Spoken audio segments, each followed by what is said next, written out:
Shalom e bem-vindos de volta ao Israel com Aline. Hoje estamos em Jerusalém, na frente da Menorá de bronze, e nós vamos entender qual a conexão deste candelabro com o cumprimento das profecias bíblicas, mais especificamente de Ezequiel 37. Então, se vocês estão preparados, vamos começar. Esta menorá de bronze, ela se encontra nos dias de hoje na frente do Knesset, do Parlamento de Israel, que nós podemos ver aqui atrás de mim. Mas a história da menorá não começa aqui. Ela começa há mais de 3.000 anos atrás, aos pés do Monte Sinai. Quando Deus ordena a construção do tabernáculo e de todos os utensílios, Ele ordena também a construção de um candelabro de ouro de 7 braços. Mas como vocês podem ver, esta menorá não é de ouro e sim de bronze. A gente ainda vai entender hoje o porquê. Mas a menorá original, que foi construída em ouro, segundo as instruções de Deus, ela ficava dentro do tabernáculo por séculos e séculos. Depois ela ficou dentro do primeiro templo de Jerusalém, que é o Templo de Salomão, e também dentro do segundo templo de Jerusalém. Ela iluminava o templo e o santuário. Ela era o símbolo e o coração do povo de Israel. Mas tudo vai mudar no ano de 66 depois de Cristo. Quando os judeus, cansados da opressão romana, decidem declarar uma grande rebelião. Mas, infelizmente, eles vão perder essa rebelião e os romanos vão destruir toda Israel de norte a sul. E vão destruir também o Templo de Jerusalém.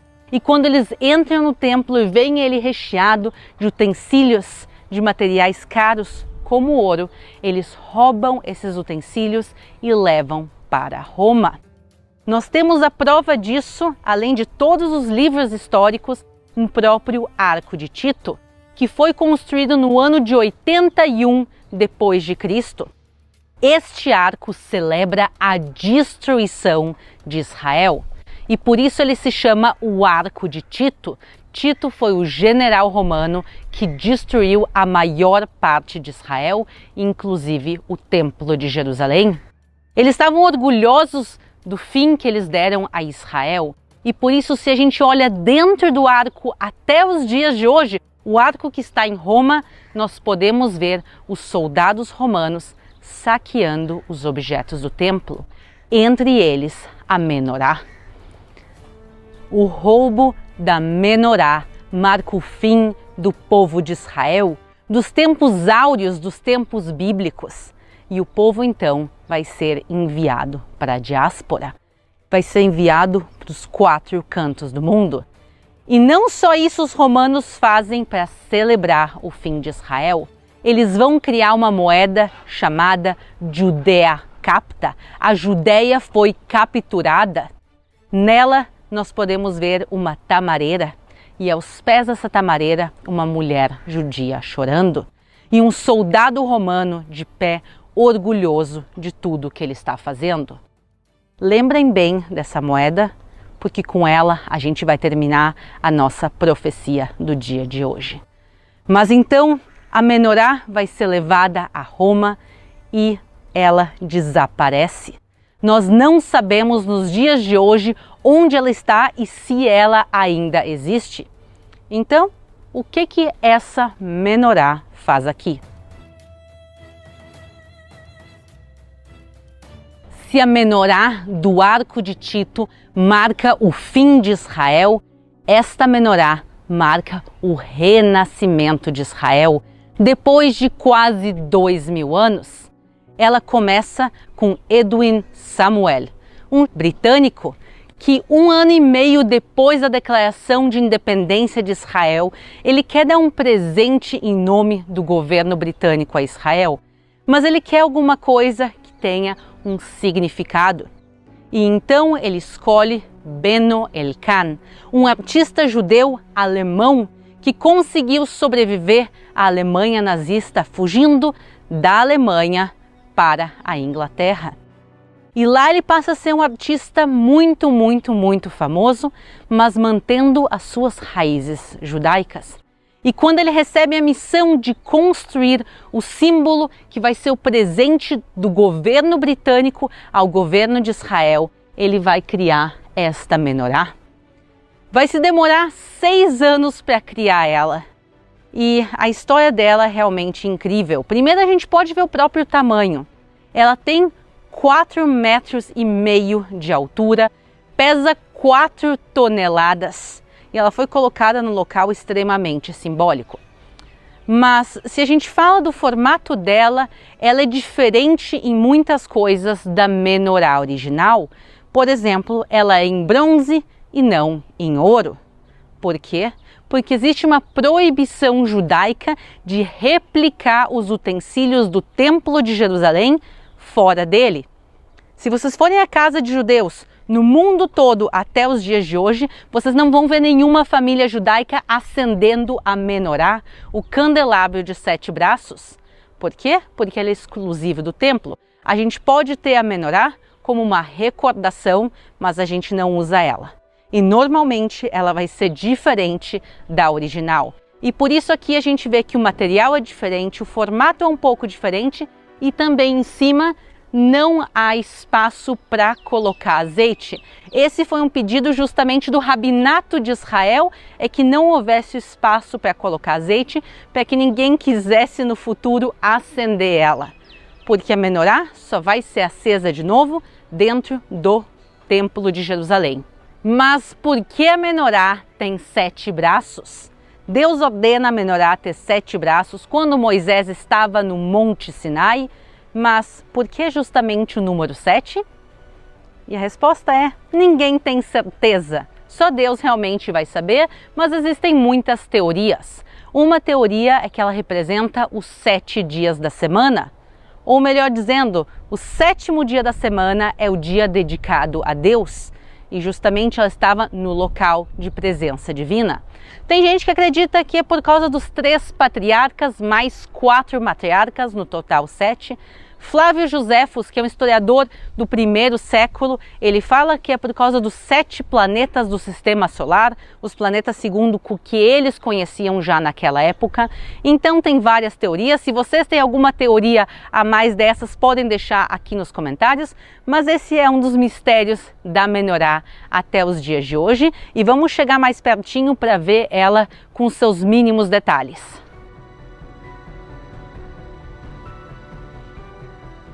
Aqui nós podemos ver representadas 30 passagens bíblicas.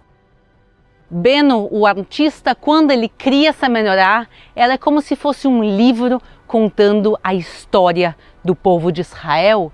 E aqui a gente pode ver algumas passagens importantíssimas da Bíblia. Nós vemos Moisés, as tábuas da lei. Podemos ver aqui, por exemplo, também o rei Davi, Isaac lutando com o anjo e tantas outras histórias que marcaram o povo de Israel. Vejam agora os desenhos mais de perto e vejam se vocês reconhecem mais alguma história bíblica entre o que vemos representado aqui.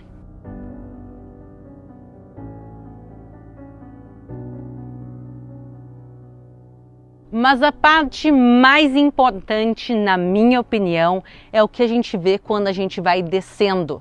Nós vemos aqui a representação dos símbolos das 12 tribos de Israel, mas descendo um pouco mais, nós vemos uma frase em hebraico que está escrito o seguinte: Lo bechel velo bekoach, im ki beruchi amar Adonai tzvaot. Este é um versículo bíblico, uma profecia de Zacarias 4:6. Não por força, nem por violência, mas sim pelo meu espírito, diz o Senhor dos Exércitos. Este versículo, falado pelo profeta Zacarias, diz que Israel não vai vencer pela sua força física, mas pelo Espírito de Deus, pela força que Deus lhe dava. E é exatamente isso que vai acontecer em 1948. Quando Israel declara sua independência, Israel ainda não tinha exército. Praticamente não tinha soldados, armamentos, não tinha nada. No mesmo dia que Israel declara sua independência, Israel declara a criação do exército de Israel e nesse mesmo dia 7 países inimigos atacam para destruir Israel. Eles tinham muito mais aviões, tanques, soldados, armamentos, balas, tudo. Eles tinham muito maior quantidade e Israel deveria ter perdido essa guerra. Afinal de contas, tinham 600 mil judeus vivendo na terra de Israel e contra milhões de árabes nos países vizinhos. E apesar de tudo isso, Israel, contra todas as probabilidades, ganha a guerra. Não pela sua força física, mas pela força que Deus lhe dava, pela proteção que Deus lhe deu. Então, Beno Elkan, que é o artista que criou essa menorá, ele viu alguns dos períodos mais complexos da história do povo de Israel. Ele viu com seus próprios olhos o nazismo. Ele viu sua família, seus amigos morrendo nas mãos dos nazistas. E ele viu também Israel vencendo a guerra de independência. Por que eu estou falando disso? Por causa da outra profecia que está representada aqui. Venham comigo, que é a mais importante de todas. Nós vemos aqui representada a profecia de Ezequiel 37, o Vale dos Ossos Secos. Veio sobre mim a mão do Senhor, e ele me levou pelo Espírito do Senhor e me deixou no meio de um vale que estava cheio de ossos. E ele me fez andar ao redor deles, e eu pude ver que eram muito numerosos na superfície do vale e estavam sequíssimos. Então me perguntou: Filho do homem, será que esses ossos podem reviver? Respondi: Senhor Deus, tu o sabes. Então ele me disse: Profetize para estes ossos e diga-lhes: Ossos secos, ouçam a palavra do Senhor. Assim diz o Senhor Deus a esses ossos: Eis que farei entrar em vocês o Espírito, e vocês viverão. Porei tendões sobre vocês, farei crescer carne sobre vocês, e os cobrirei de pele. Porei em vocês o Espírito, e vocês viverão. Então vocês saberão que eu sou o Senhor. Profetizei como ele me havia ordenado. O Espírito entrou neles. Eles viveram e se puseram em pé. Formavam um exército, um enorme exército. Então ele me disse: Filho do homem, esses ossos são toda a casa de Israel. Eis que vivem, os nossos ossos estão secos, perdemos a nossa esperança, fomos exterminados. Portanto, profetize e diga-lhes: Assim diz o Senhor Deus: Eis que abrirei as sepulturas de vocês e os farei sair delas, ó povo meu, e os levarei de volta à terra de Israel. Então diga-lhes: Assim diz o Senhor Deus: Eis que eu tirarei os filhos de Israel do meio das nações, para onde eles foram, e os congregarei de todos os lugares ao redor, e os levarei para a sua própria terra. O que é a profecia do Vale dos Ossos Secos?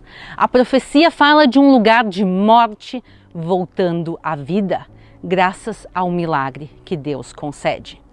E muitas pessoas aqui em Israel acreditam que essa profecia fala da recriação, do renascimento do povo de Israel após o Holocausto.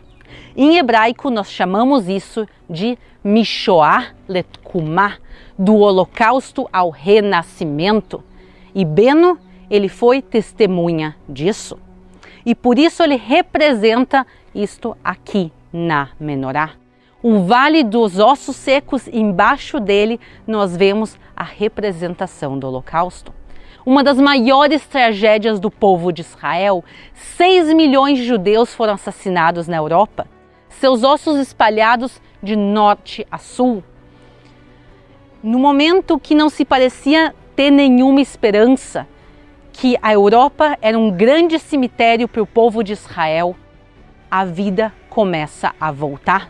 E muito rapidamente, menos de 2 anos depois do final do Holocausto, a ONU, em uma votação dirigida pelo brasileiro Oswaldo Aranha, aprova a criação do Estado de Israel. 2000 anos o povo esperando e justamente 2 anos depois do Holocausto se aprova. 3 anos depois do final do Holocausto, em 1948, David Ben-Gurion declara a independência do Estado de Israel. Beno, Ben-Gurion e toda aquela geração presenciou o Vale dos Ossos Secos, o que foi o Holocausto na Europa. E eles também presenciaram Israel não só declarar sua independência, como vencer uma guerra que parecia impossível. E aqui vemos representado justamente Mishoah Letkuma. Então nós vemos o Vale dos Ossos Secos, o sofrimento do Holocausto, o chamado a Deus Shema Israel e embaixo o povo reconstruindo o Estado de Israel. Essa menorá, ela representa não só o Templo de Jerusalém, mas o renascimento de todo o povo de Israel. Algo que por séculos, por quase 2000 anos, parecia impossível, mas que Zacarias, Ezequiel e tantos outros já previram a volta das nações à sua terra, como também podemos ver nestes versículos.